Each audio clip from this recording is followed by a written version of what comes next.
Dodge this.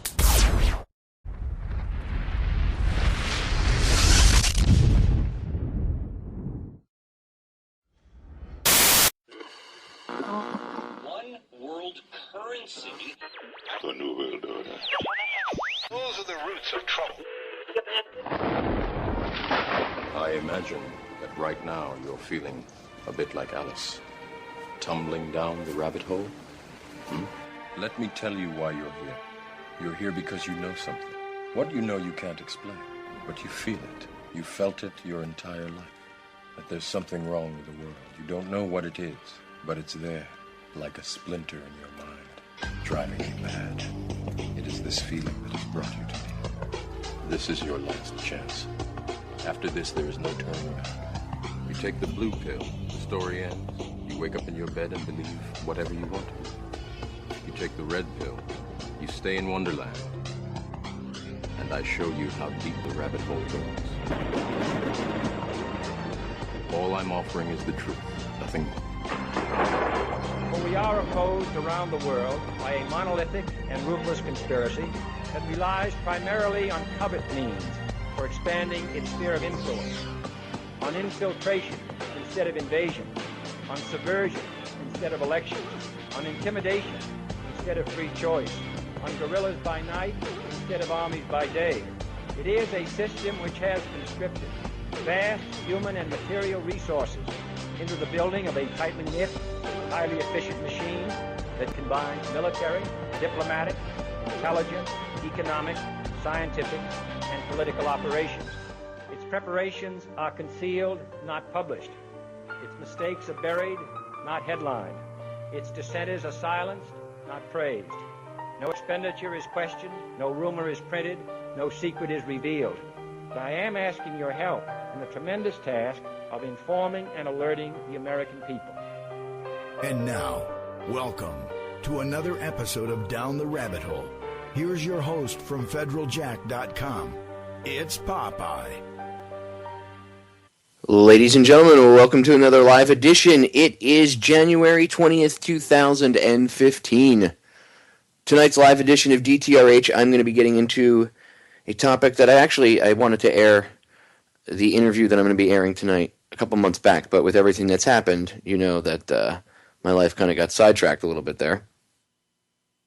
So, because of that, this interview that I did 5 months ago, I'm going to be airing tonight, but it's actually the universe works in mysterious ways, because it's very fitting for what's going on in this country right now.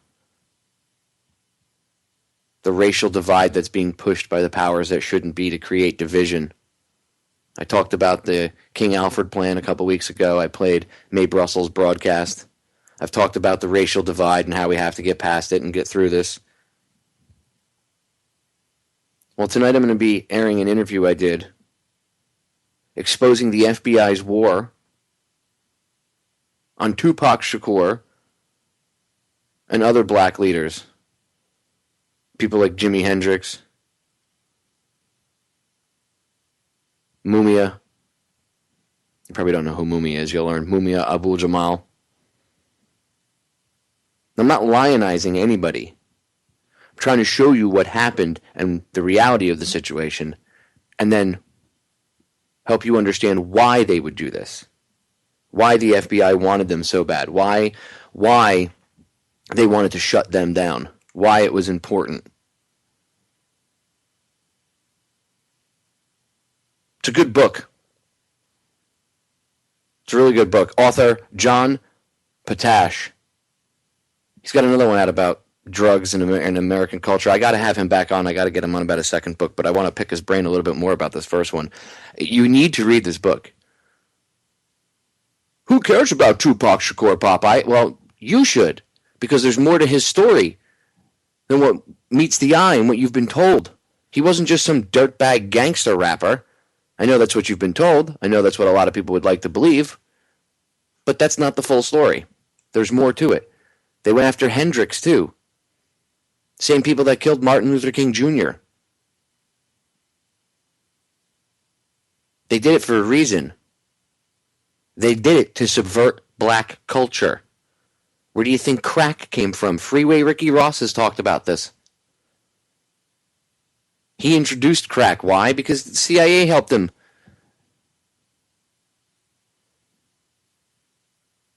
Couldn't bring coke to the ghettos. Nobody could afford coke. It was a rich white man's drug back in the 80s. But how do you get the ghetto, people in the ghetto, so to speak, addicted to this new drug to fund black operations and to help bring black culture even further down? Because that's what they were trying to do. So how do you do that? Oh, well, you create a drug that you can sell to somebody for $5 a rock.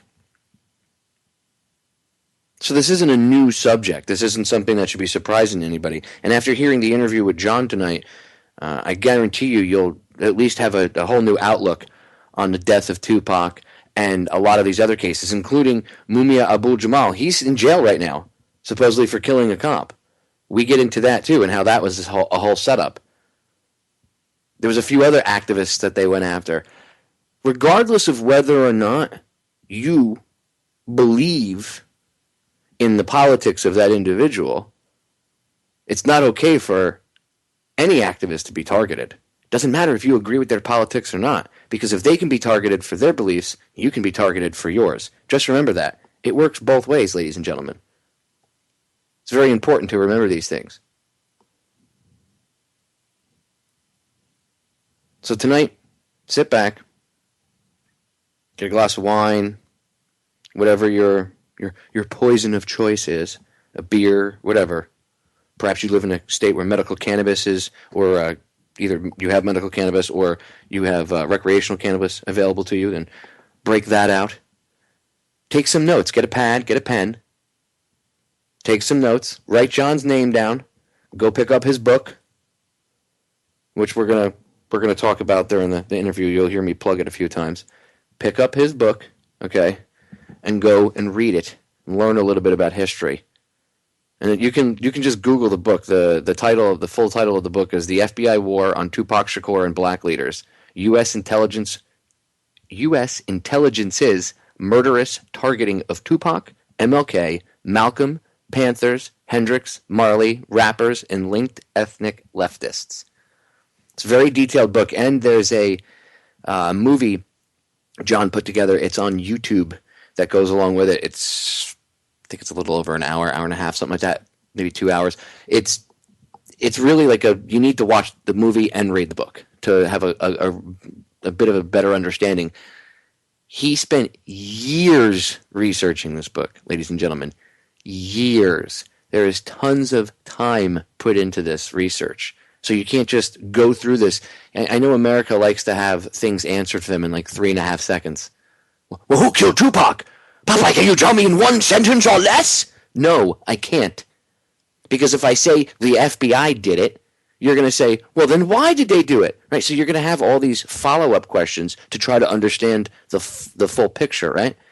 So instead of that, just sit back, listen to the interview with John tonight, and then go get his book and go watch the video that he put out as like a compendium to the book. Your eyes will be wide open, and it'll help you understand what's going on to this very day right now with all this racism that's being pushed in the media and by the government, and this division and separation amongst the citizens themselves. This is all interconnected, ladies and gentlemen. It's important to know this stuff. Anyway, here we go. Author John Potash on the FBI War on Tupac Shakur. Ladies and gentlemen, tonight I have a very special guest on the broadcast. I am pleased to be bringing to the airwaves another author and independent researcher whose work I recently stumbled upon quite by accident while doing some research.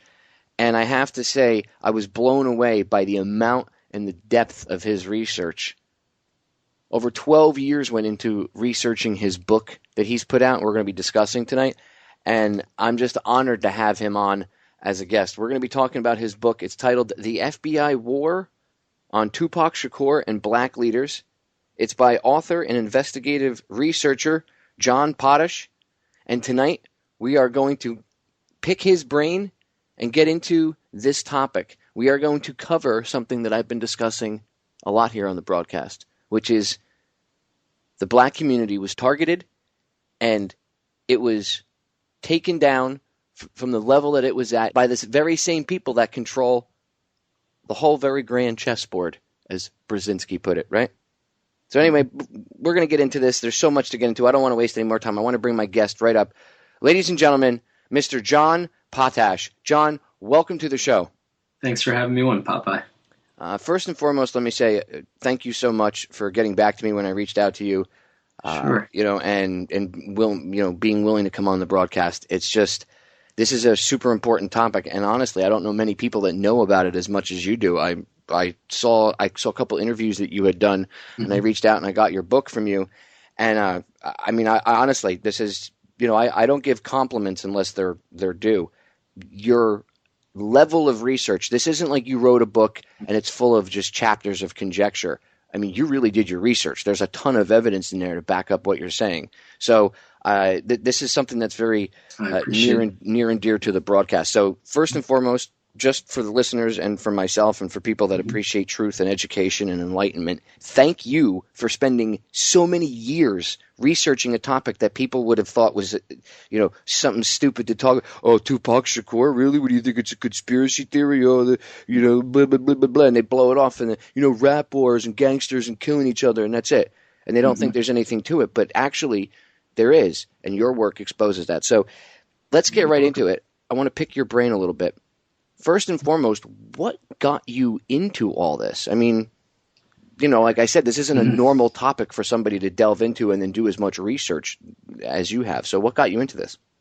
Well, my ancestry includes people that were connected to, some family members being lost in the Holocaust. And so I was sensitive to oppression in general.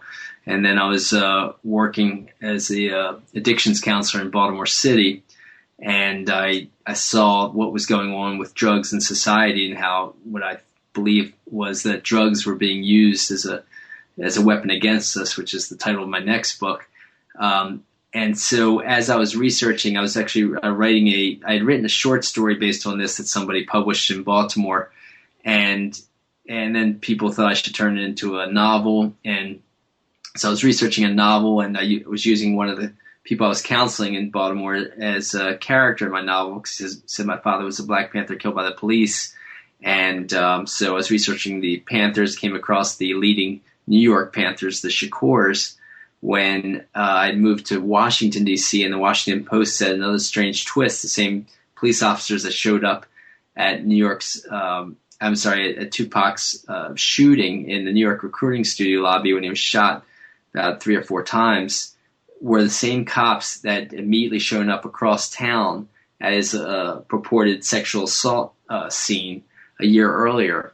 And the Washington Post writer just said there's been many strange accents like this and twists in the case and police actions. And so I called up Tupac's New York trial lawyer, Michael Warren, and said, do you think they're targeting him like they targeted his parents, meaning the FBI's counterintelligence program? And he said, yes, and nobody's writing about it. So I said, well, I'm a freelance writer. I'm going to submit it to one of these national progressive magazines, which he knew of course, because he's an activist lawyer.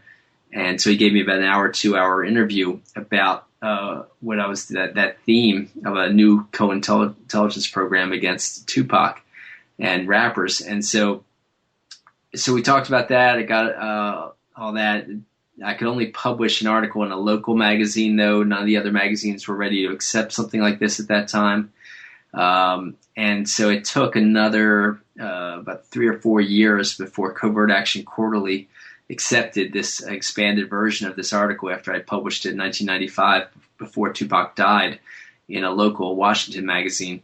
And so after he died, and I got that article in Covert Action Quarterly, his people close to him opened up in a much huger way, because they all really respected Covert Action Quarterly. It was started by CIA whistleblower Phil Agee and some great activists. So after that, I had just loads of research, and I just kept working. I kept working part-time and researching.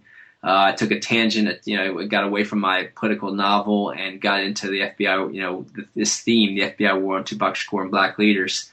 And from, about 98 until I put it out in 2007, it was just solid, hardcore researching of it. In between my regular work as a counselor and publishing some other articles, in which I did get some articles in some national magazines, national progressive magazines, but they still weren't, again, it was not all those magazines were ready to accept the Tupac idea. But so in late 2007, I finally put out this book. And I'd done a Freedom of Information Act request, which took 2 years to get the results of.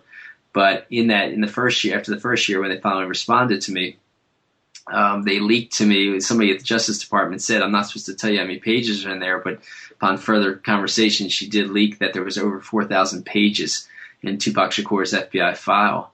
And so I paid for all those pages. She said you have to pay 10 cents a page. They sent me a bill for $415 I think that was the exact amount, but I sent them the money and for over 4,000 pages to be copied, and they only sent me 99 pages, and they said for national security reasons. And even though some of those 99 pages were deleted and blacked out and redacted and all, but I did get some information out of those 99 pages, though. After I got the 99 pages, about maybe 2 or 3, 4 years later, they released it to the public, highly redacted still, of course. But they never released the other 3,900 pages, and I talked to another lawyer about suing them to get the rest of the 3,900 plus pages, and he said it's going to cost a few $1,000s just for the first stage of it. So I was not a wealthy man at that point. I couldn't afford that.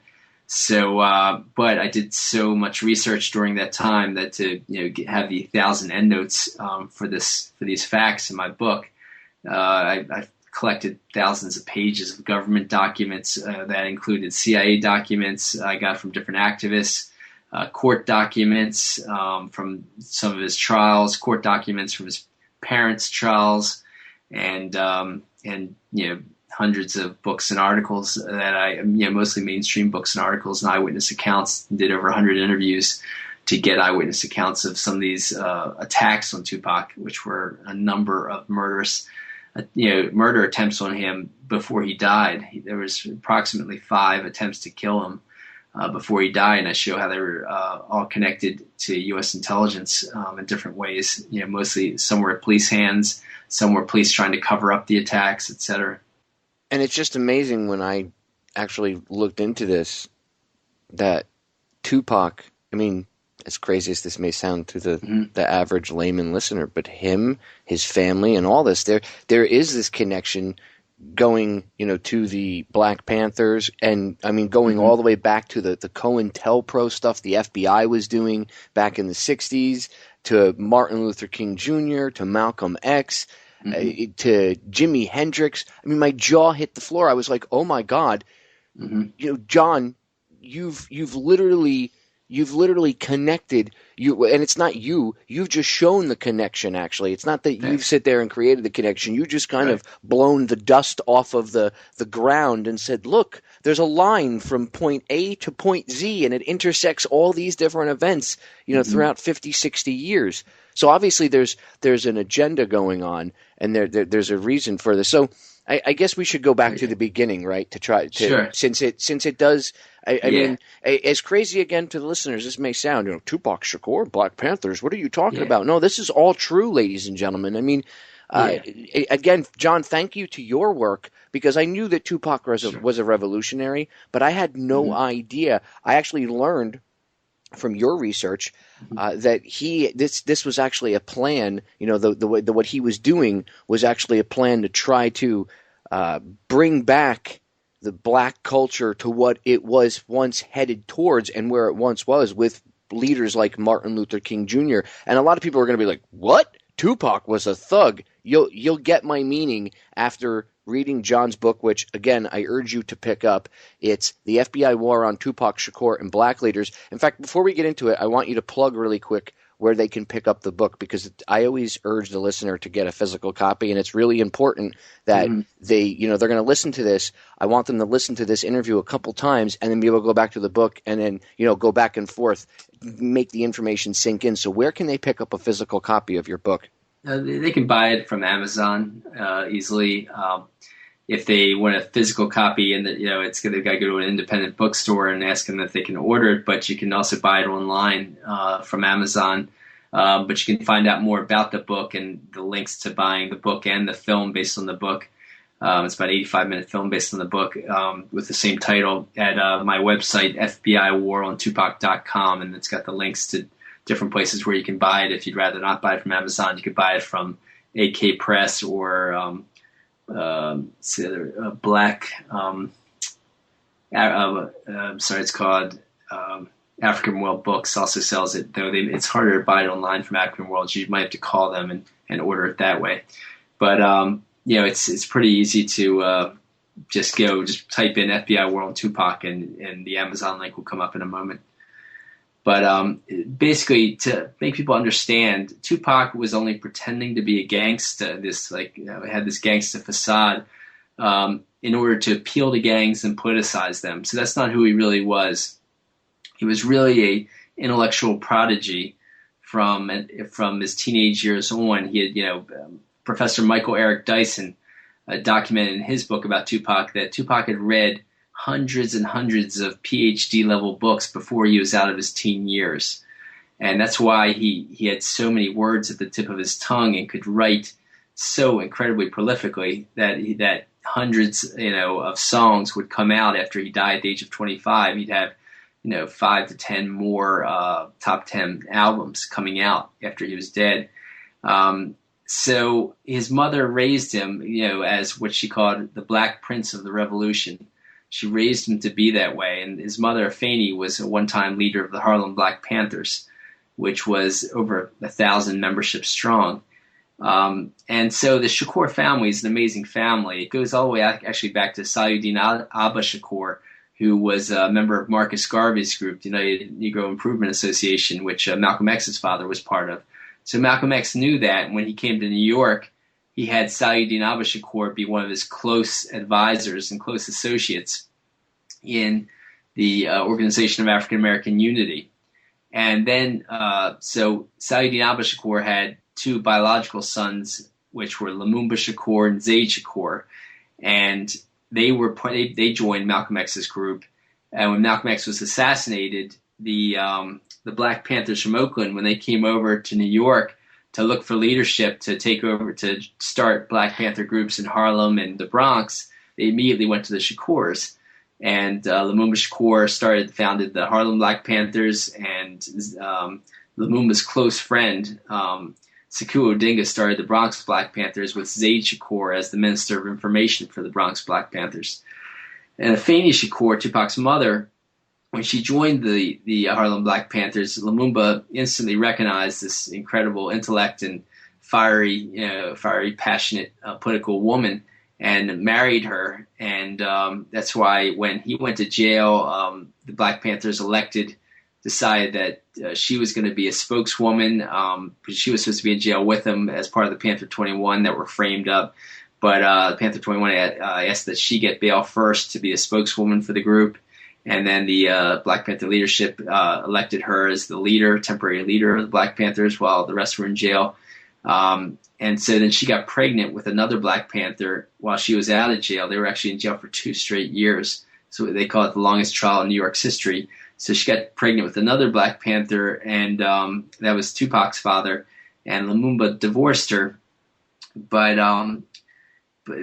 when they went to trial, she actually represented herself as her own attorney and was credited with getting all of the Panthers off, won that huge frame-up. Tupac was born about a month after that, after they got out of jail, after they were acquitted.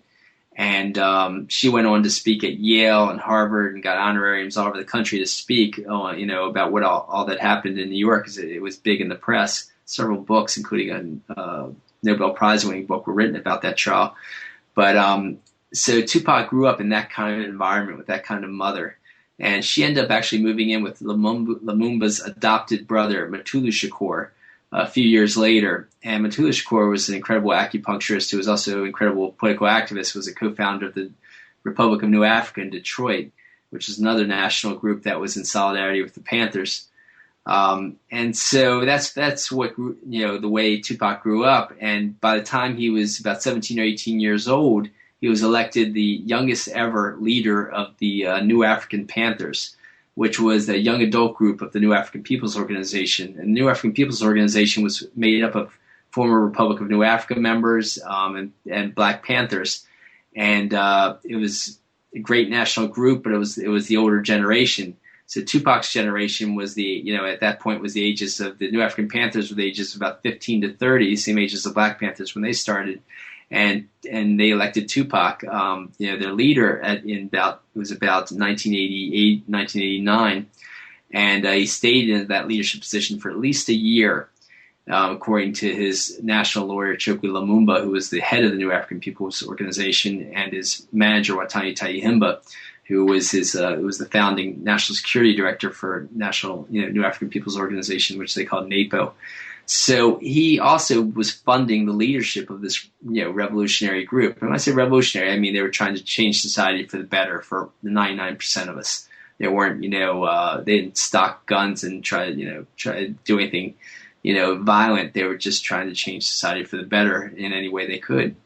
And Chokwe Lumumba was an incredible leader and actually took a different tactic just in the past few years and became mayor of Jackson, Mississippi. But then died within about 10 months of becoming mayor. But he was widely loved in Jackson. So nonetheless, Tupac was, had left the New African Panthers, got a record deal, and about 3 days after his MTV Worldwide release of the political song Trapped, police stopped him for jaywalking, choked him unconscious and beat his head against the curb. And I show evidence of other cases where people died in police custody from those tactics. Then there was another incident where he was attacked, but a third incident was in Marin City where police watched strangers hit him for no reason and then shoot at him. And they only arrested him and not the strangers. And then Atlanta police, who were supposedly off duty, ran over to Tupac's car, smashed his window, and shot him in 1993. Around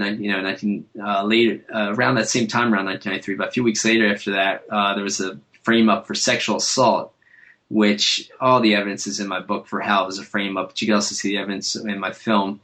And Tupac only got convicted. He got found not guilty of all major charges: sodomy, attempted sodomy, assisting attempted sodomy.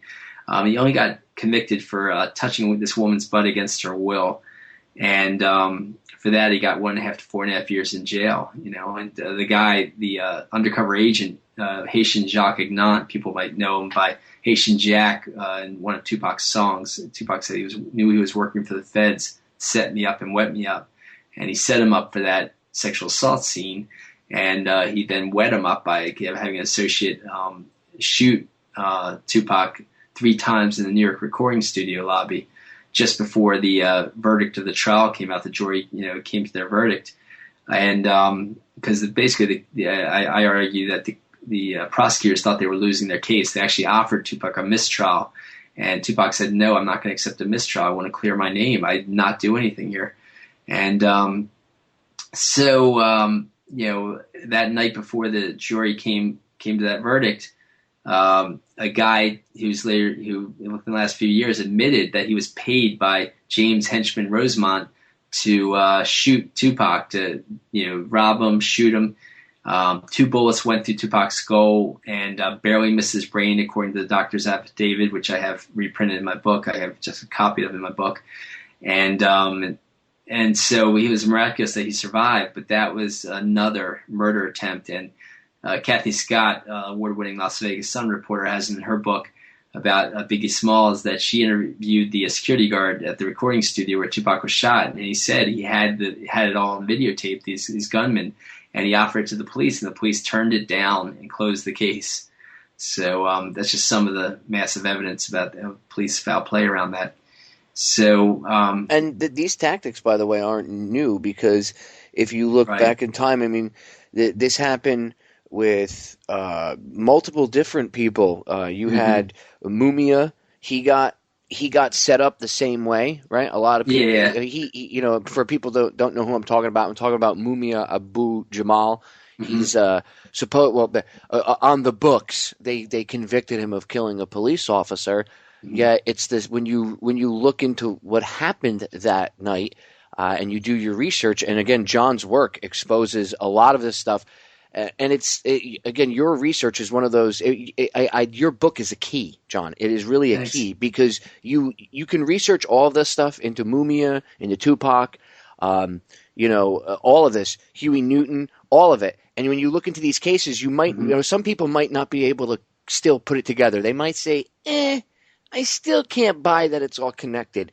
And your research and your work is the glue. It binds everything together. I mean, it shows you they did this to Huey, they did it to Mumia, they tried doing it to Tupac. Mm-hmm. Yeah, that's why I subtitled my book, U.S. Intelligence's Murders Targeting of Tupac, MLK, Malcolm, Panthers, Hendrix, Marley, Rappers, and Linked Ethnic Leftists, because when I go through the history of Tupac Shakur's family from Sayyidina Abba Shakur on up, it overlaps with tactics and personnel in the assassinations of Malcolm X and Martin Luther King. With Malcolm X, an undercover agent was the first to arrive. A guy named Eugene Roberts was the first to arrive at Malcolm's body right after the shooting. And in the same thing happened with Martin Luther King. The first person to arrive at Martin Luther King's body, according to attorney William Pepper, who was a friend of Martin Luther King's. He was a white lawyer who teaches at Oxford, actually. And he said that he researched the case for about 25 years and found that undercover agent was signaling the backup shooters that the assassination was successful and they can stand down. And that was his job, to make sure the assassination was successful. And I argue it was the same job of Eugene Roberts with Malcolm X. So, and I showed, of course, a lot more evidence than just that. But Eugene Roberts then followed the Shakurs from Malcolm X's group into the Panthers, and then tried to set up and frame the Black Panthers, including Fanny Shakur, Tupac's mother. And they came out in court and said, "I am an agent, and this was my, and here's what I found that these guys were doing." So it's, there is links between all these different, assassinations. And as you brought up with Mumia and Huey Newton, in Atlanta, I argue that they used psychological profiling by beating up a black man right within eyesight of Tupac when his car is coming by. And then as soon as he rolled down his window and said, "What's going on?" they ran over and attacked him. And psychological profiling has been used against activists, and in a lot of different ways, but partly against activists since the 1970s. So they basically do a profile that says, if you set up this situation, there's a 99% chance here's how he'll react, or a huge percentage chance that here's how he'll react. And with Tupac, they thought he could possibly get out of the car, and they could easily shoot him and just say it was in self-defense. But he didn't get out of his car. He just rolled down his window, said what's going on, and rolled his window back up. And that's when they came over his car, and they had to break his window, according to the eyewitnesses, and shoot at him. And Tupac, luckily, didn't get hit, rolled out of his car, according to eyewitnesses, grabbed the gun and security guard's car behind him and shot back. And he shot these white police officers 3 or 4 times in the butt and legs, and he got off completely. And the reason he got off completely, I argue, is because, for one, they used a gun stolen from their own police evidence locker. And in another court case, I showed the testimony of a police officer saying we call that a throwaway gun, that if you do an illegal shooting, you put it down so it won't be traced back to you. So that, of course, was another assassination attempt. And there's more evidence than that, but of course you have to see the film and book on the more evidence. But so with Huey Newton, they did the same thing. They attacked a black man in the apartment living next to Huey Newton in about 1971 or 2. They attacked him, and then Huey Newton heard that at 5 a.m. outside his door, and he decided, I'm not going to go out there, because this could be a setup.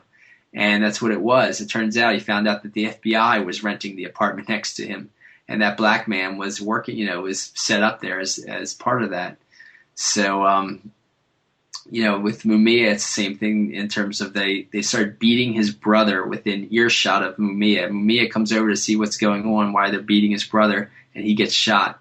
And another gunman said, my job, I was a contract killer, and he signed an affidavit to the fact that I was contracted to shoot that police officer who they said Mumia shot. And he says, and I shot him, and apparently someone else, a black man with dreadlocks, was, I guess, also contracted, he said in an affidavit. He passed 2 polygraph tests saying this. He came over and also shot that police officer and then ran away. So it was, that was clearly a setup of Mumia to either kill him there or set him up for the death penalty for shooting a police officer thereafter. And again, that's because they were influential activists. Right. I hate the word radical. I want to say / radicals, but I hate that word because again, it's just a label, and it's got such a pejorative, negative aura attached to it now. You could say great activists for the 99% of us. That's what Huey Newton was, co-founder of the Black Panther Party. But he modeled activism for the Young Lords, the Latino version of the Black Panthers, and the American Indian movement made their programs modeled after the Black Panther programs. They've said that, and so a lot of ethnic groups followed the lead of the Black Panthers. And Mumia was a Minister of Information for the Black Panthers of Philadelphia at about the age of 15 or 16. He was incredibly, a young prodigy of an activist. And then by the time, in the 70s, he had written articles for the Yale Law Journal. He had been on NPR. He had a great radio voice. He was a brilliant guy. And so they set him up, sadly enough. And they do this all the time. Now, I've asked different researchers over the years why they targeted the black community, and on the outset, it just looks like, oh, well, they're white guys, they're racist, they just don't like black people. But I don't think it's as simple as that. I think, it's much deeper. It's about segmenting every section of society into small little groups. So you get black people in a little group, Latinos, Asians, white people, and then they can target each individual group with propaganda and control techniques and methods that are suited for each group. You know what I mean? Yeah, a lot of divide and conquer. That's an old but steady strategy of the most powerful. And so, I argue in my next book that this was a oligarchy that was founded off of the opium trade.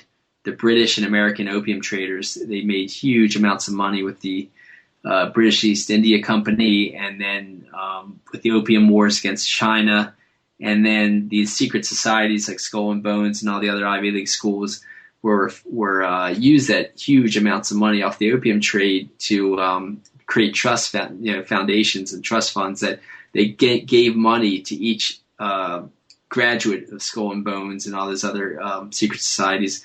Like for Skull and Bones, for example, they got an average of $250,000 when they graduated, early in the day when that group first started. And so they started out with huge amounts of money. They also had all different other kinds of ways of interconnections, and they were intermarried. And these were the Rockefellers, the Harrimans, Julius Pierpont Morgan, the Carnegies, all of them. And they founded in the early 1900s the eugenics movement, which was incredibly hateful and murderous towards literally all ethnic groups. Even the Irish and the Italians, and they said huge percentage of them were defective and should be sterilized. And they literally had the law on about 25 on the books on 25 states in the country. So this was an incredibly bigoted oligarchy, and they actually put, if you look at Edwin Black's work, and he's a Los Angeles Times syndicated columnist who's won many journalism awards. His book, War Against the Weak, documents all this to the T. And he shows how they funded the Nazis, believe it or not. They took eugenics to Germany when Germany was bereft after World War I, and funded the rise of the Nazis. So it was, FDR going to the war was almost even a civil war, because people like General Smedley Butler said that they even asked him to cause a coup against FDR because they were so upset with him starting all his progressive programs with the New Deal. So this group continues till today. You got the Bushes, the Rockefellers, the JP Morgans. JP Morgan's the largest bank in the world right now, according to Forbes magazine. And there's still, you look at the longest wars in our history. It's the Vietnam War and the Afghanistan War. And what's the the common denominator there, it's opium. You got the Golden Crescent in Afghanistan, which is the greatest place to grow opium in the world, and you got the Golden Triangle of the Vietnam area, which is the greatest place to grow opium. And they're actually at two ends of the same mountain range that for some reason creates the best environment for growing opium. And it's just incredible amounts of money are made off that opium. That's actually going to be going into detail in my next book called Drugs as Weapons Against Us, which is coming out on Trine Day Press. And it's actually available for preview and pre-order on Amazon and Barnes & Noble right now. Oh, I was gonna ask you if you had ever hooked up with Trine Day. Chris Milligan's a good guy. Yeah. Good publisher. Great. He gives everybody a platform that other publishers would totally ignore. I mean, and I know him. He's actually a really nice guy. And he's smart. He knows his own stuff. So that's cool. You're actually coming out with a second book. What's the working title of it? Yeah, it's coming out in November, and it's called Drugs as Weapons Against Us, the CIA's murders targeting of SDS, Panthers, Hendricks, Lennon, Cobain, Tupac, and other leftists. I'll be getting you back on to discuss that book as well in the future. Thanks, Popeye. That'd be great. Without a shadow of a doubt. I mean, it's all connected. Now, I know our time is limited, and I have a litany of things that I want to ask you. So Sure. we'll get right. I'll steer it back towards Tupac and the Black Panthers. But all of this, ladies and gentlemen, for the listeners, all this is connected. And I mean, that's why John has to write a second book, because obviously there's so much information you couldn't fit it in between two covers. You're probably going to need 6 or 7 sets of covers to put all this information in. There's more. I tend to find that there's more factual information that'll blow your mind out there than information that sits inside the Encyclopedia Britannica. So that being said, Tupac. All right, now again, people are going to say, all right, you guys have been talking about it. Yeah, there's all this weird stuff. They tried to kill him, the stuff with the police. Okay, fine, they were targeting him. But do you believe that his eventual shooting, his eventual murder, was actually perpetrated by these intelligence agencies and the FBI?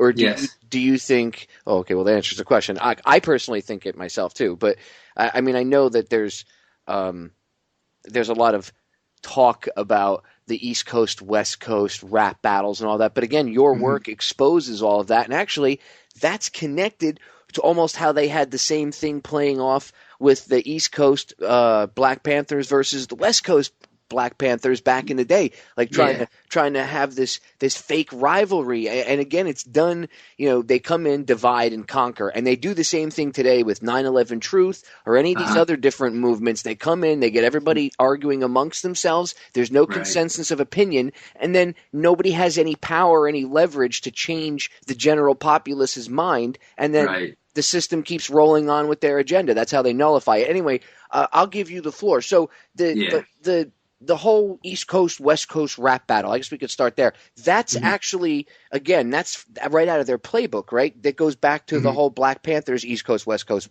feud, correct? Well, with the Panthers, what it was really setting up just different leaders within the Panthers. They were setting up Huey Newton against Eldridge Cleaver when Eldridge Cleaver was exiled in Algeria, and they were setting up, Huey Newton against Stokely Carmichael. They were sending fake letters between the two. They were using undercover agents to spread rumors back and forth. And one of the big setups, though, was manufactured letters between Huey Newton and the Shakurs and the New York Black Panthers when they were in jail, and using undercover agents for the same thing of spreading false information and getting them fighting against each other. Now, Geronimo Pratt had sided with the New York. Now, he had the L.A. Panthers, so he actually sided with the New York Panthers and Eldridge Cleaver in that feud. So it's not so clearly an East versus West war, but it was a feud between the New York Panthers and the Oakland Panthers in California. So, but the same tactics were used when they set up this East Coast versus West Coast rap war. Tupac versus Biggie. Tupac got anonymous letters in jail saying, "You don't know who set you up. Of course, it was Biggie and Puffy who set up your shooting in that New York recording studio lobby." And then he had all kinds of people in jail telling him, "Oh, everyone knows that Biggie and Puffy set that up." And actually, there really was no evidence to that. But he heard it so many times from so many people with all these letters, and they were messing Tupac's mind up so much in jail with what was called, Amnesty International calls penal coercion tactics. Amnesty International listed all the penal coercion tactics that are used against political prisoners to mess their minds up. I show the evidence how all these were used against Tupac and more. And they really messed his head up, and the purpose was a few. One, to start that East-West versus West rap war in his mind, thinking that Biggie might have set up a shooting. Second was to get him desperate enough to join Death Row Records, and when he did, he told his business manager, "What time you tell him? I know I'm selling my soul to the devil, but I just got to get out of here." And so there was a few other things besides that, but basically he gets out of jail, and Death Row Records, it turns out, keeps trying to mess Tupac's mind up. Tupac says he's not ever smoking weed again because his head was so messed up from it, and that's part of why he walked into that scene where he got shot in New York, and if he wasn't stoned, he would have realized it was a setup. And so Death Row immediately gives him weed and alcohol constantly, as much as possible, gets him smoking and drinking to keep trying to control him. And as soon as Tupac finished his 3 CD deal for Death Row, he said, "I'm done." He already started his own record company, Euthanasia Records. He already started his own film company. He was going to leave them, and he got into literally physical fights with Suge Knight over the fact that he should be allowed to leave Death Row. His contract was done. So finally, he fired the real head of Death Row Records, Dave Kenner, a mafioso type of lawyer, who actually just represented a number of mafia and represented a number of major players, including Michael Harry O'Harris, who was one of the 2 understudies for Freeway Ricky Ross, that got huge amounts of cheap cocaine from CIA assets in Latin America. The Contras, as part of the CIA Contra crack cocaine situation that was covered on the news and the trials and all that. And so if we found, researchers found out that Death Row Records had dozens of police officers in it. Now, high-level white police detective Russell Poole got himself assigned to the Biggie Smalls murder investigation. Biggie died 6 months after Tupac was shot. And so Russell Poole he found dozens of his fellow police officers at all levels of Death Row Records. And when he went to his superiors and says, "What are they all doing there?" he said the superiors called them, you can call them troubleshooters or covert agents. So this is coming out of an official investigation that Death Row Records had dozens of police officers who were covert agents, and they were also trafficking drugs and trafficking guns, along with setting up murderous battles between Bloods and Crips who worked inside of Death Row Records. These were the same Bloods and Crips that Tupac and his Black Panther extended family were getting to call peace truces throughout California, and they were turning them into activists. That was part of Tupac pretending to be a gangster, in order to appeal to gangs and politicize them. And he was having success at that, getting gang leaders to meet at gang peace truce picnics, and it was spreading nationwide. And that was a serious threat to the authorities. And that's yet one of a few goals for why they assassinated Tupac and set up that assassination. And this one of his bodyguards, Kevin Hackey, said he was actually not just working for the police and moonlighting for Death Row Records, but he was also under the pay of the FBI. And I argue, and it's pretty clear, that he turned on the FBI. And Hackey said they threw him in jail for doing what he did. But he basically told Tupac not to go to Las Vegas, said you should go to Atlanta. As soon as Suge Knight and his security director, Reggie Wright Jr., found out about that, they fired Hackey Friday night before the Saturday Mike Tyson fight in Las Vegas, where Tupac was set up and shot, and fatally shot. And so, there's a lot. And so Russell Poole came to believe that his fellow officers actually set up Biggie Smalls' shooting in order to cover up their murder of Tupac Shakur and make it look like an East Coast versus West Coast rap war or Bloods and Crips war that killed Tupac, and not, the undercover police inside of Death Row Records.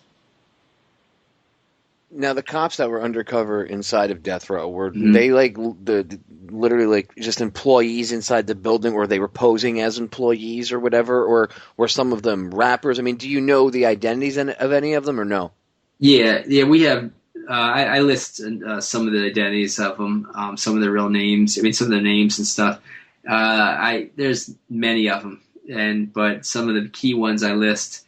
Some are more well known and are clear cut. Some are a little less well known, but have been said by others that yes, we saw him at all the functions and this guy at all the functions.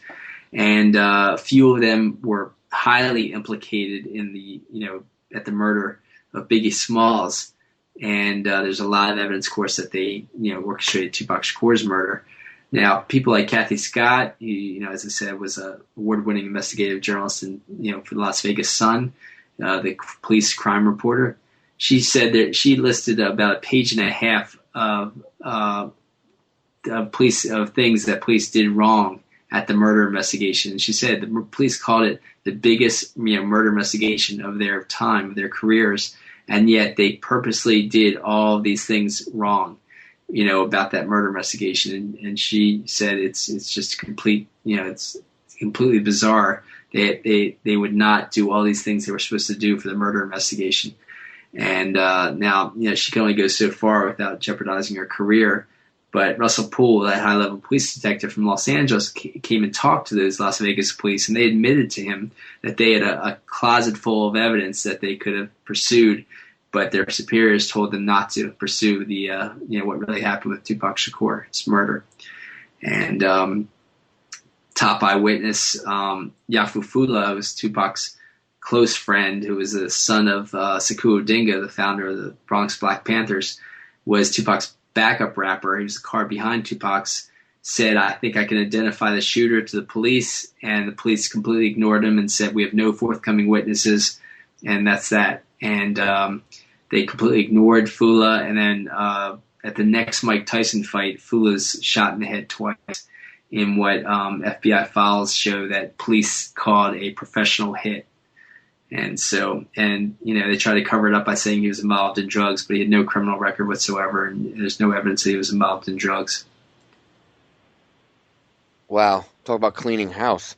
Yeah. There's been many murders already covering up this Tupac's murder, and there's too many to name right now. Really? Like, I mean, more than just like, I know this may sound like an odd question, but there's actually, would you say that there's been enough murders or enough weird things that happened after Tupac's death to say that, okay, even if you don't believe the events leading up to Tupac's death, mm-hmm.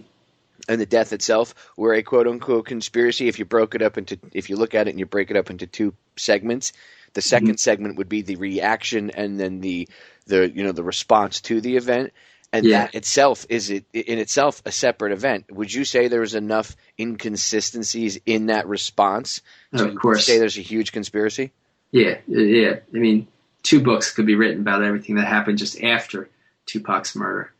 So many people were killed. Orlando Anderson, who award-winning documentary filmmaker Nick Broomfield called the Lee Harvey Oswald of Tupac's murder, because for being a patsy, a U.S. intelligence patsy to set up that murder, he was killed, and the evidence shows that it was likely some death row cops that killed him. Same car as one of the death row cops was seen. The shots came from that car, from the same type of car.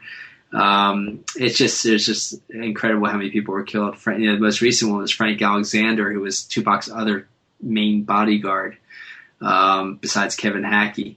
Frank Alexander was another witness to the murder. He was right behind Tupac's car, and he was told not to have a gun, they gave him a phone without a battery in it, a cell phone without a battery in it.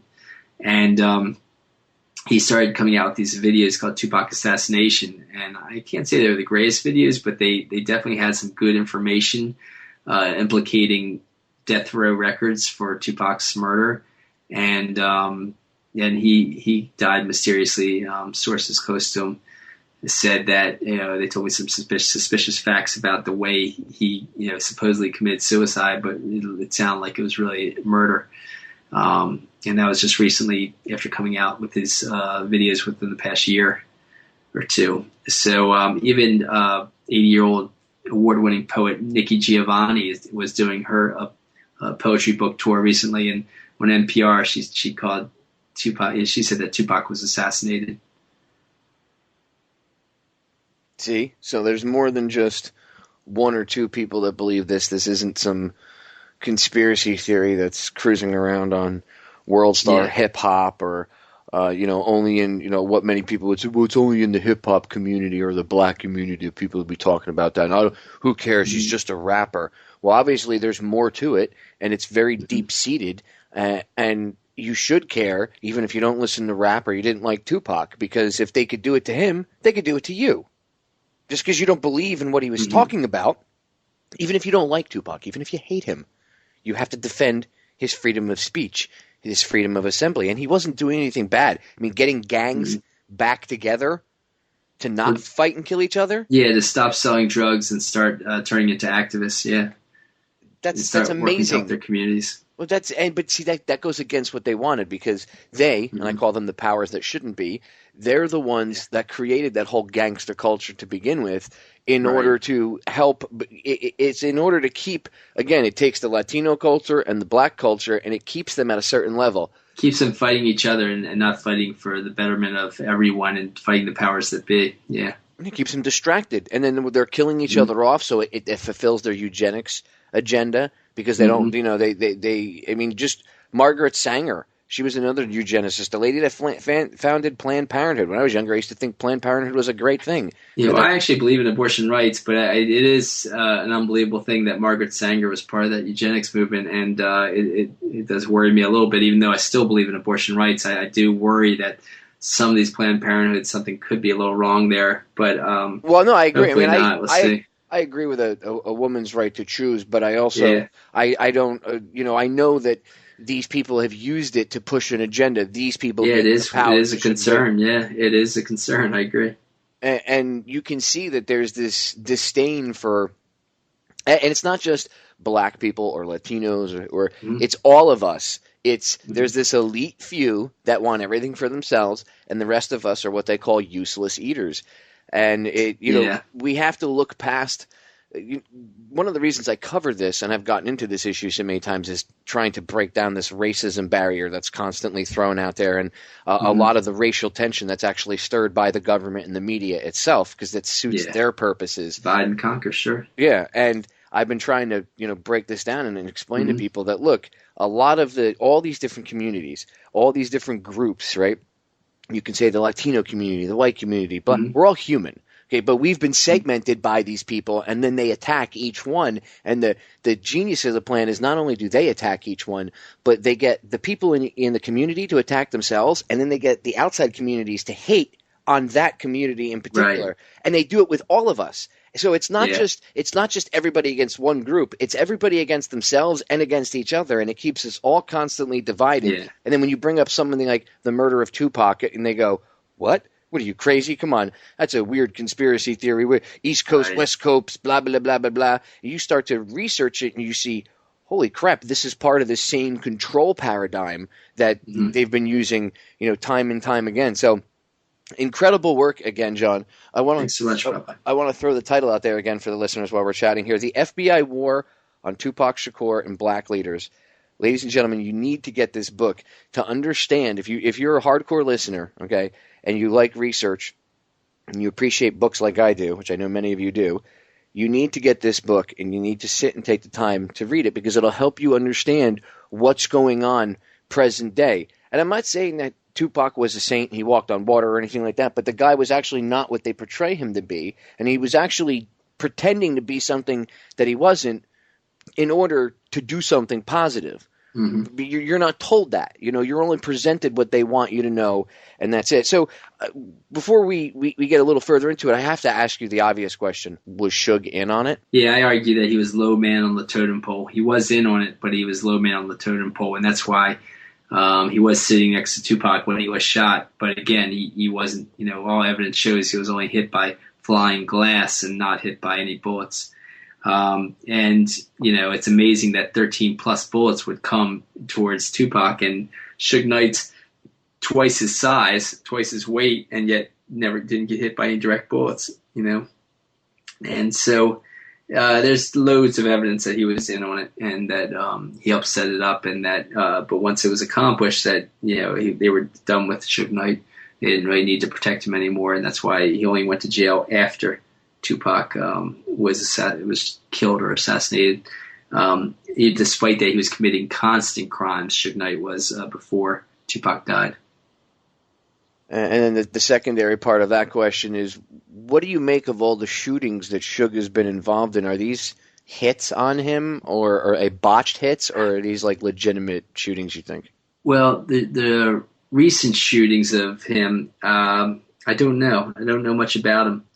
I can imagine, because so much evidence has come out now that people loved Tupac, that people may want to take a shot at him. And I don't want anyone to be shot and killed, really, but it's just, there's a lot of evidence coming out against Suge Knight, and he's the figurehead. But, really it was U.S. intelligence was the real head of all this, I argue. And again, he was low man on the totem pole, Suge Knight. Dave Kenner was higher on the totem pole. Reggie Wright Jr., former cop, supposedly former cop, I think he was undercover cop. His father was head of the Compton, California gang division, and so he was a high level guy about all this. And so, I think there's higher men on the totem pole. That's why Reggie Wright Jr. never went to jail, and he took over Death Row Records when Suge Knight went to jail for a while. Another thing I wanted to ask you really quick, John, was you mentioned Jimi Hendrix. Now, and I urge people to get the book so they can research it, in depth with the information that you provide.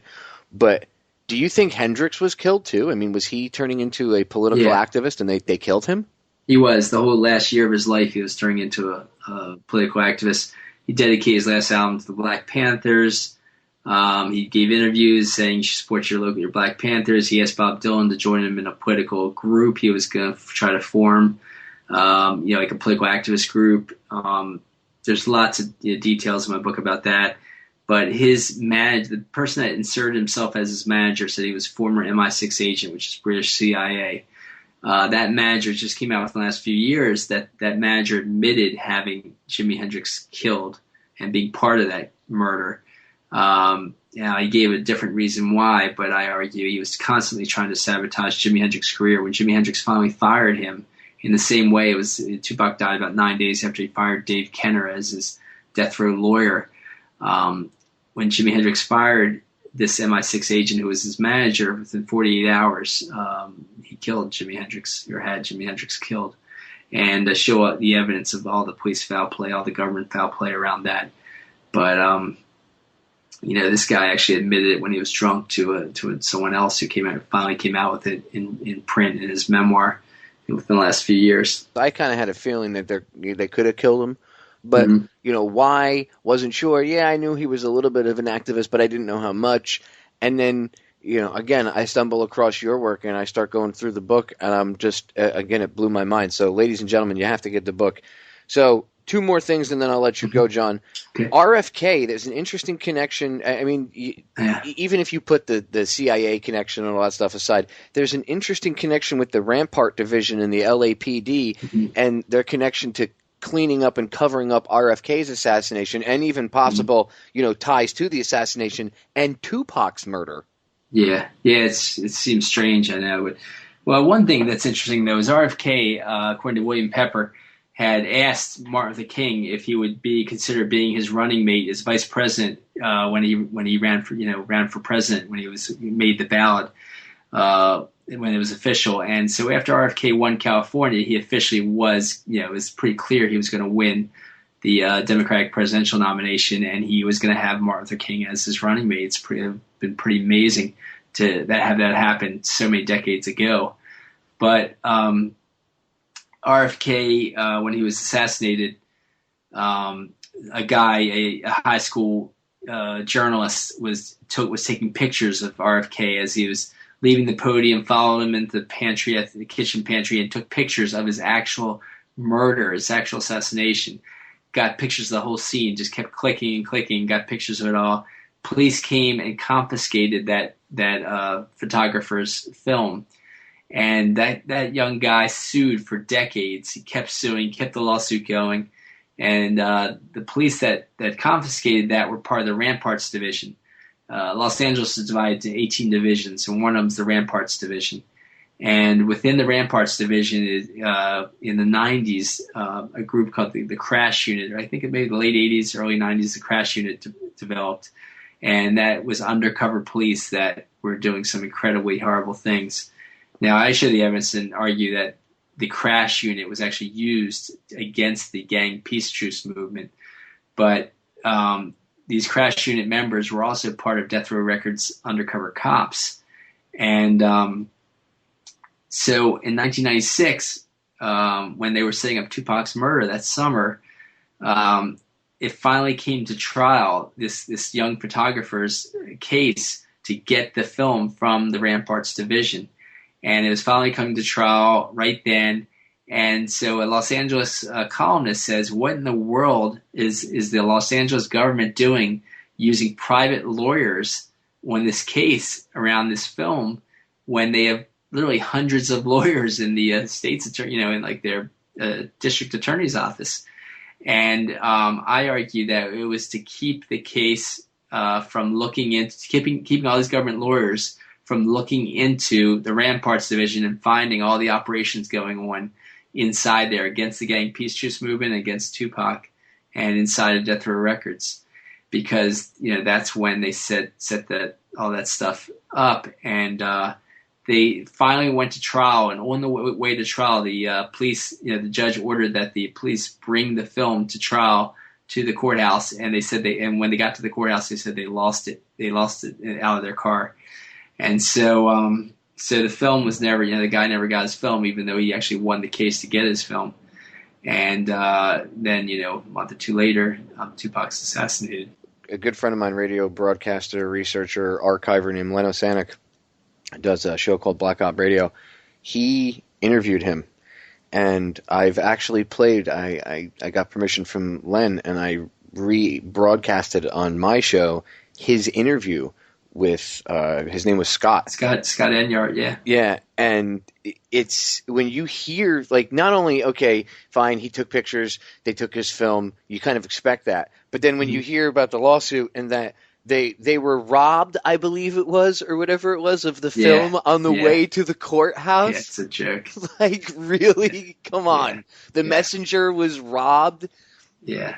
It's just, when you look at it, you obviously see what's going on. So, yeah, crazy connections. The last thing I wanted to ask you, John, was you had mentioned, I'd heard you mention before during another interview, and I can't remember where it was, but you had mentioned something about Kurt Cobain and his connection or his death actually not being a suicide. Do you believe that he was murdered too? Yeah, I do. And that's in my next book, Drugs as Weapons Against Us. And again, that you can preview or pre-order that book on either Barnes & Noble's website or Amazon's website. But you'll see a lengthy description of it there. Basically, Cobain, there's a new movie coming out about Cobain called Soaked in Bleach, where they've got top experts. They got the president of the American Pathology Association, Cyril Wecht. They've got even former police officers in Seattle. They got a private detective, two journalists who wrote two books about how Kurt Cobain was murdered and didn't commit suicide. And they found 3 times the level of opium in his system as would kill even a severe addict. So, drugs were used in that, that murder, and in a kind of messy attempt to make it look like a suicide. But yes, he was very political, more political than people realize, and I think he was assassinated for it. So, John, I know you got to go, and I know we are out of time for this interview. I want to say thank you so much for coming on. Thank you for giving me the time and the listeners your time today. And I'm going to have you back on. Welcome. I'm going to have you back on to discuss your other book. Go ahead again, really quick. Plug your stuff.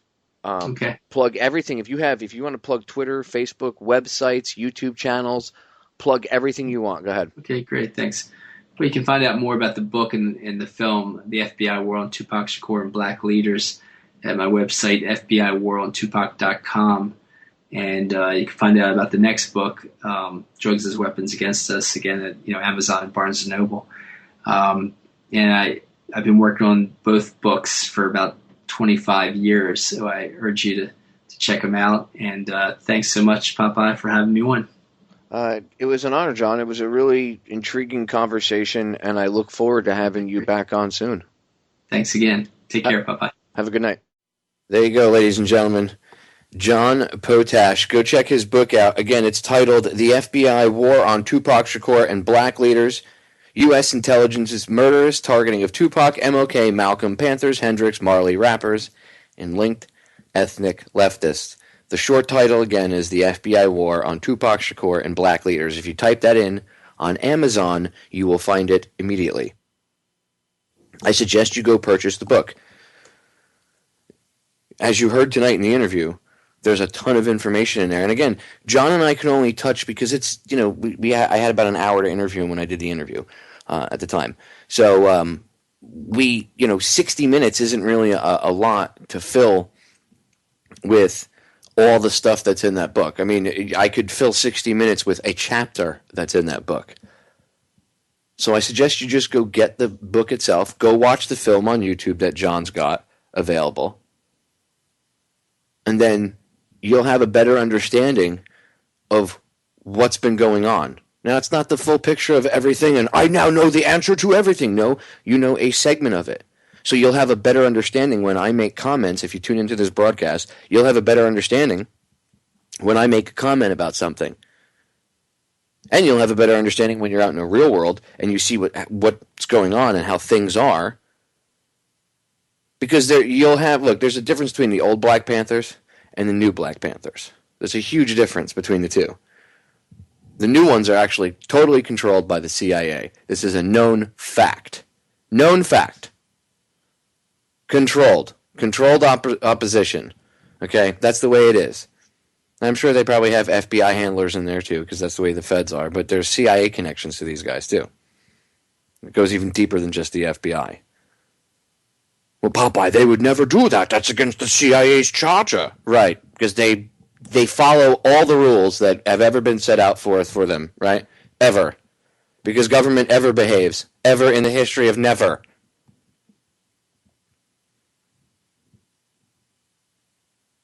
So now you have a better understanding of this chunk of history. Tupac wasn't just some dirtbag ghetto rapper who got shot by some other black guy, and good riddance to two douchebags. Screw 'em, I hate rap.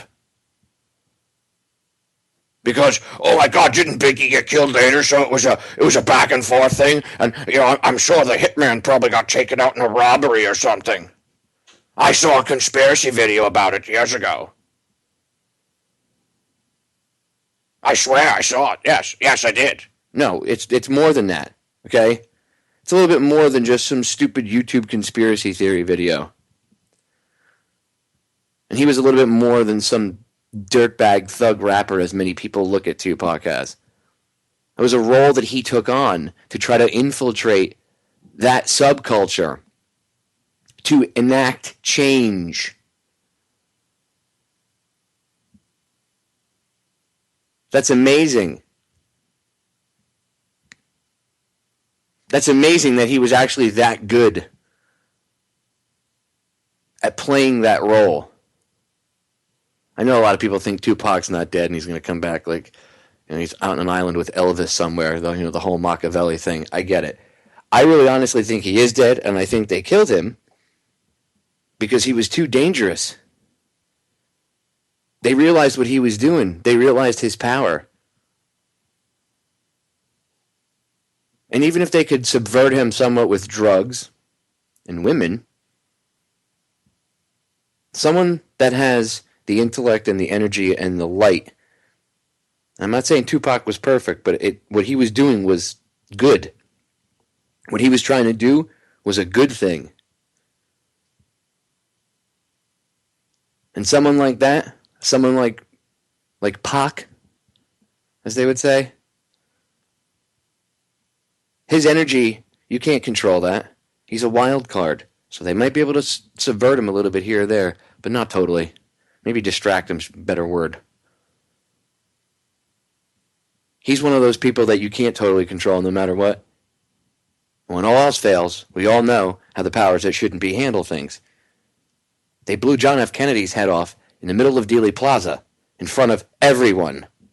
On purpose. It's a message. They wouldn't have a problem killing Tupac. It's much deeper than just two rappers who were pissed at each other, people. Your non-giving a crap about it is part of this whole problem. This guy was trying to enact real change, but the media told you he was a gangster dirtbag thug. The media could say the same thing about me. I'm covered in tattoos. At first glance, some people might think, I have them all over my hands, my fingers. I'm getting the side of my throat done next month, probably about 3-4 weeks from now. I look like a biker. I even used to own a Harley and ride. I'm actually a really nice guy, though, right? I'm actually pretty smart. I say some pretty intelligent things. Don't judge the book by its cover. And as I always say to you, ladies and gentlemen, our bodies are just vessels for our souls to physically enact with this physical world around us right now. Even if it's just some hologram, like they say, right? And we're creating this reality every second of every day. That's fine. Our physical bodies are still, right now, in this living hologram, if that's what it is. Our physical bodies are the way we interact with the world. So my tattoos are just a paint job. His tattoos were just a paint job. The way he spoke was just the way of life that he was born up in. But that's how he was able to appeal to his peers. Think how asinine it is to judge Tupac and say, well, he was just some gangster thug dirtbag, just by looking at him like that. How do you know? Even at face value, not many other rappers sung about their mothers. And even though he did say bitches and hoes, he still turned around and sung about treating women with respect and not calling them that.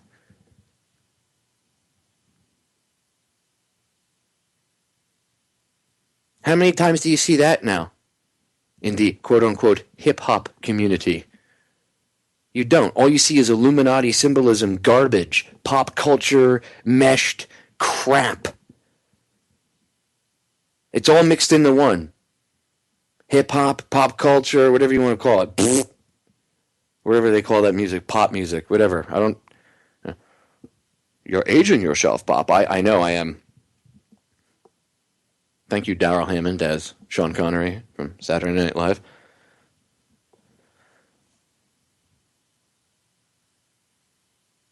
Ladies and gentlemen, this stuff is important to know and important to pay attention to.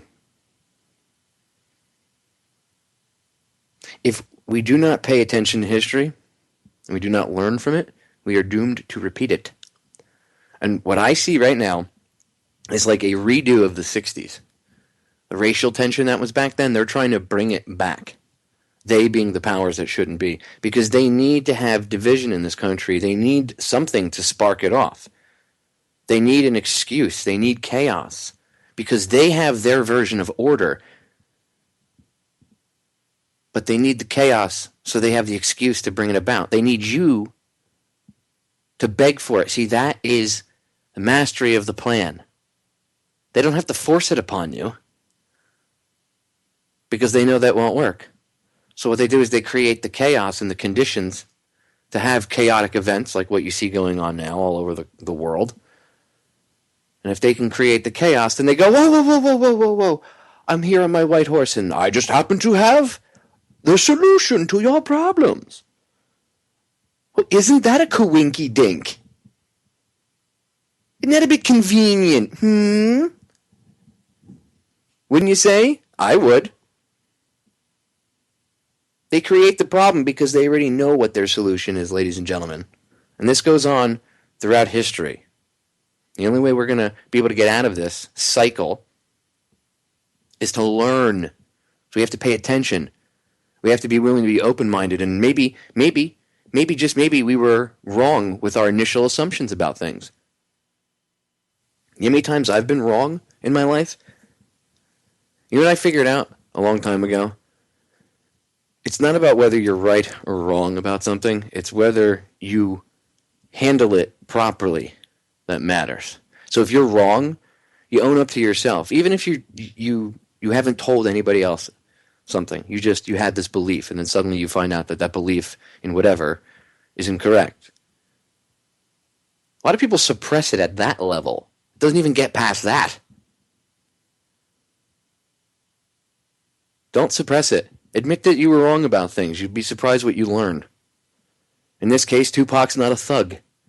It was a role that he played in order to enact greater change.